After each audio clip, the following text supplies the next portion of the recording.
Hello friends. आज की इस क्लास में हम लोग पेपर 1 की अगले चैप्टर की क्लास करेंगे, जिसमें हम लोग देखेंगे मतलब प्रारंभिक शिक्षा का उस प्रारूप कैसा था, कैसे शिक्षा व्यवस्था थी और उस समय कैसे कैसे संस्कार वगैरह किए जाते थे। तो पहले हम लोग देखते हैं प्रारंभिक शिक्षा। आज का बालक कल के भविष्य का निर्माता होता है और इसमें सबसे महत्वपूर्ण भूमिका निभाती है शिक्षा, जो प्रत्येक राष्ट्र का सबसे पवित्र एवं राष्ट्रीय दायित्व है। कक्षा 1 से 8 तक की शिक्षा को प्रारंभिक शिक्षा कहते हैं। जो शुरुआत की होती है बच्चों की शिक्षा कक्षा 1 से 8 तक की, उसी को प्रारंभिक शिक्षा कहते हैं। और शिक्षा मानव जीवन के लिए बहुत ज़रूरी है, क्योंकि ये मनुष्य का सर्वांगीण विकास करती है। सबसे पहले हम लोग इसमें देखेंगे वैदिक कालीन शिक्षा। वैदिक काल में जिस शिक्षा प्रणाली का विकास हुआ उसे वैदिक कालीन शिक्षा कहते हैं। यह शिक्षा व्यवस्था वेदों पर आधारित होती थी। संपूर्ण वैदिक काल में शिक्षा का स्वरूप एक सा रहा है, परंतु परिस्थितियों में सुधार एवं ज्ञान कौशल में विकास के फलस्वरूप शिक्षा प्रणाली में सुधार हुआ है। मतलब वैदिक काल की शिक्षा जो थी वो वेदों पर आधारित होती थी। उस टाइम की शिक्षा वेदों पर आधारित होती थी, लेकिन जैसे जैसे समाज में परिवर्तन हुआ, सुधार हुआ, उसी हिसाब से शिक्षा का स्वरूप भी बदलता गया। वैदिक कालीन शिक्षा का अर्थ।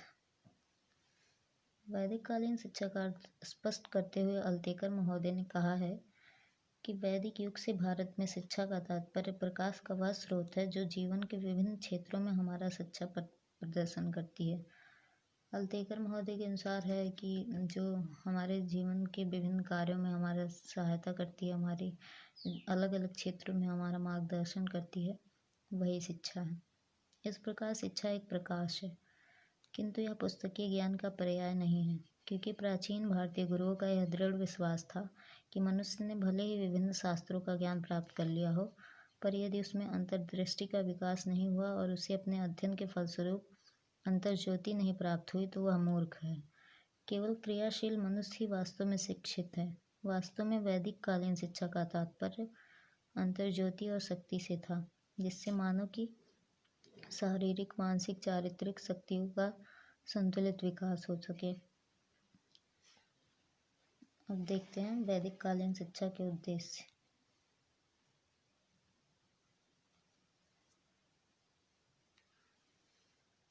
वैदिक शिक्षा का प्रमुख उद्देश्य मनोद्भव था। पहले वह इंसान बने, फिर भारतीय, और फिर पहले इनका शिक्षा का मेन उद्देश्य था कि जो मनुष्य है वो पहले इंसान बने पढ़ लिख कर, और फिर उसके बाद भारतीय बने। इसका मुख्य केंद्र बिंदु धर्म था, अर्थात धार्मिक भावना का विकास ही शिक्षा का लक्ष्य है। वैदिक युगीन शिक्षा का सार यह था कि जब शिष्य गुरुकुल से शिक्षा ग्रहण कर समाज में प्रवेश करे तो वह एक संतुलित सामाजिक प्राणी के रूप में स्थापित हो। इस शिक्षा व्यवस्था में यह स्थापित तथ्य था कि ईश भक्ति और ज्ञानवान वही व्यक्ति हो सकता है जो चरित्रवान हो। इनका मानना था कि मतलब जिसका चरित्र अच्छा होगा वही ज्ञानवान होगा, और पढ़ लिख कर ही मनुष्य अपना चारित्रिक विकास कर सकता है। शिक्षा मानव को न केवल चरित्रवान बनाए बल्कि उसका शारीरिक, मानसिक, बौद्धिक विकास भी करे, ताकि वह देश का सुयोग्य नागरिक बन सके। राष्ट्रीय संस्कृति का संरक्षण व प्रसार करना वैदिक शिक्षा प्रणाली का महत्वपूर्ण लक्ष्य था। ये तो थे वैदिक कालीन शिक्षा प्रणाली वैदिक कालीन शिक्षा के उद्देश्य। आगे देखते हैं हम लोग शिक्षा व्यवस्था कैसी थी। वैदिक काल की जो शिक्षा व्यवस्था थी उसमें कैसे कैसे व्यवस्थाएं थी, कैसे संस्कार थे, क्या थे, वो सब पाठ्यक्रम वगैरह। देखते हैं हम लोग चूड़ाक्रम संस्कार। बालक 5 वर्ष की अवस्था पूर्ण कर लेने के बाद ही गुरुकुल में प्रवेश कर सकता था। 5 वर्ष की आयु में चूड़ाक्रम संस्कार किया जाता था, जिसे विद्यारंभ संस्कार कहते थे। इस संस्कार के बाद बच्चे की गृह शिक्षा शुरू होती थी।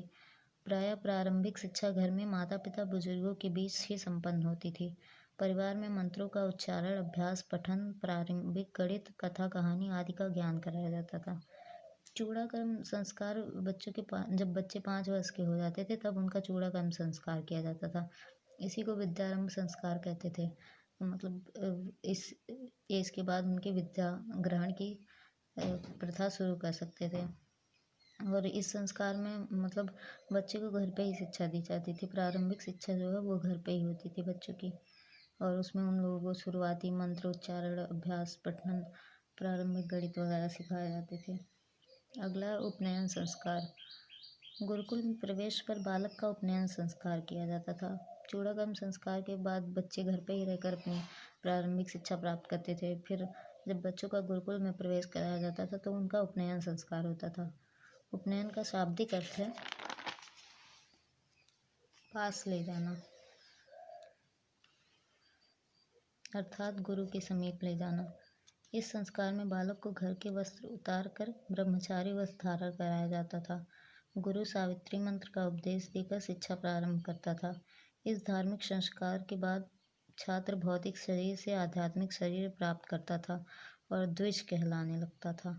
उपनयन संस्कार को मौजी संस्कार भी कहते थे। मतलब उपनयन संस्कार का अर्थ था कि बच्चों को जब गुरुकुल में प्रवेश कराया जाता था तो उसे गुरु के समीप ले जाया जाता था। फिर गुरु उसका मंत्रोच्चारण के द्वारा उसका उपनयन संस्कार करता था। फिर उसको गुरुकुल में प्रवेश मिलता था और उसकी शिक्षा प्रारंभ हो जाती थी। आगे अगला है समापवर्तन संस्कार। गुरुकुलीय शिक्षा पूर्ण होने पर छात्र का समापवर्तन संस्कार होता था। समापवर्तन का अर्थ है वापस घर को आगमन। मतलब जब गुरुकुल में प्रवेश करने के बाद उपनयन संस्कार होता था, फिर उसके बाद जब उसकी शिक्षा संपूर्ण हो जाती थी तो समापवर्तन संस्कार होता था। मतलब कि वापस वो अपने घर को जाने के लिए तैयार होता था। इस संस्कार में छात्रों को ब्रह्मचारी वस्त्र उतार कर गृहस्थ वस्त्र धारण कराया जाता था। इसके बाद उन्हें यज्ञ वेदी के समक्ष बैठाकर मंत्रोच्चारण द्वारा हवन, पूजा अर्चना इत्यादि की जाती थी। तत्पश्चात गुरु शिष्यों को मधुवर्ग का पान कराते थे और उपदेश देते थे।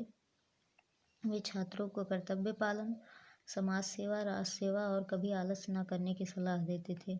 वह उन्हें पितृ ऋण, अतिथि ऋण और देव ऋण से मुक्त होने का आदेश देते थे। अब कुछ इम्पोर्टेंट पॉइंट्स हैं।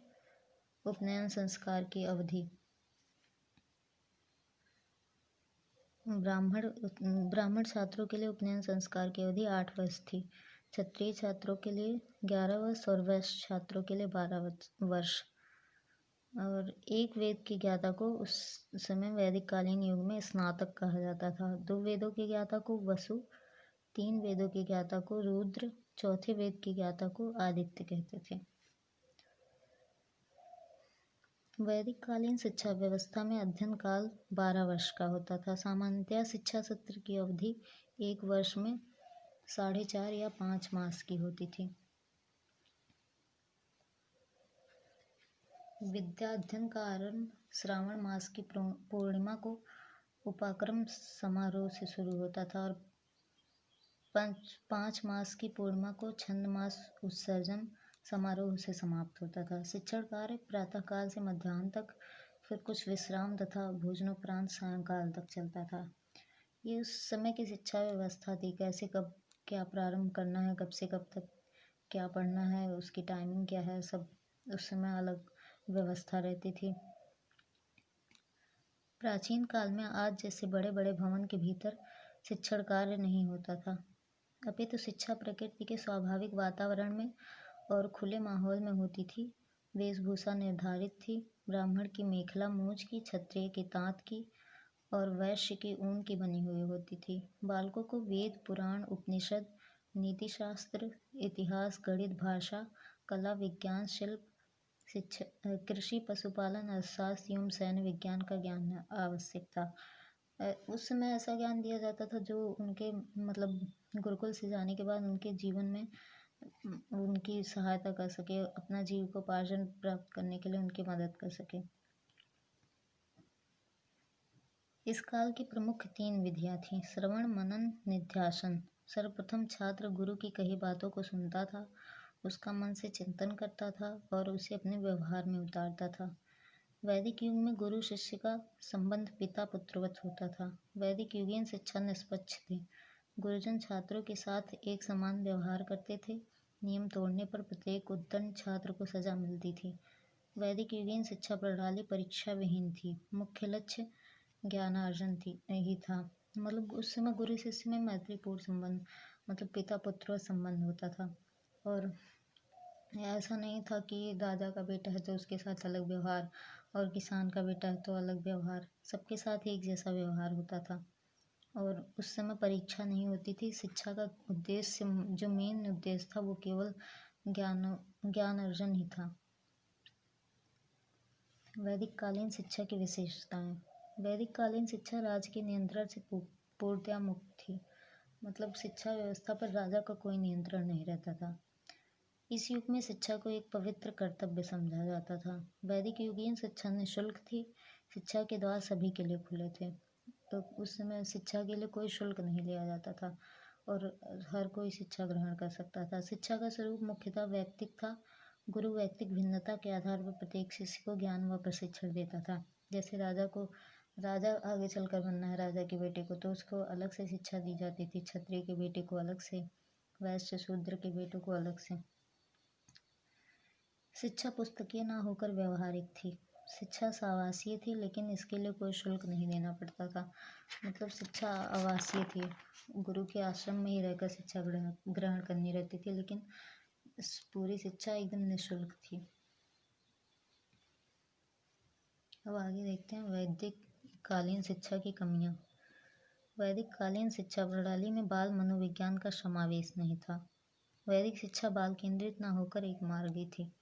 प्रायः प्रत्येक विषय प्रत्येक बच्चे के लिए अनिवार्य थे। माध्यम संस्कृत था। अन्य विषयों पर जोर नहीं दिया जाता था। स्त्री शिक्षा का व्यापक प्रचार न था।